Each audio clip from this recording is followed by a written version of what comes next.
ফেরেশতাদের কাবা, বাইতুল মামুর 7 আসমানের উপর। এটা কত বড় শোনেন। কৃষ্ণই বলেন প্রতিদিন এই আল বাইতুল মামুর ফেরেশতাদের মসজিদে 70,000 ফেরেশতা ইবাদতের জন্য চান্স পায়। একবার ঢুকে যে বের হয়ে যায় কিয়ামতের আগে দ্বিতীয়বার আর তারা চান্স পাবে না।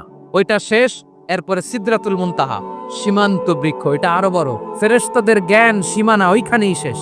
এর উপরে কি হয় ফেরেশতারা আর জানে না। সিদরাতুল মুনতাহার এরিয়া শেষ, এরপরে শুরু হয় আল্লাহুল মাহফুজ, কোরআনের বাড়ি। এটা মিন দুররাতিন বাইদা, সাদা ঝকঝকে ডায়মন্ড দিয়ে আল্লাহ বানাইছে। আমাদের সবার তাকদীর ভাগ্যলিপি ওইখানে লেখা। ওইটা শেষ, এরপরে শুরু হয় লা জামান লা মাকান এরিয়া। ওইখানে কোনো জামান নাই, মাকান নাই, no time no space area শুরু। ওইখানে কুরসি, যেখানে আল্লাহ পা রাখেন বা কুদরতি পা রাখেন।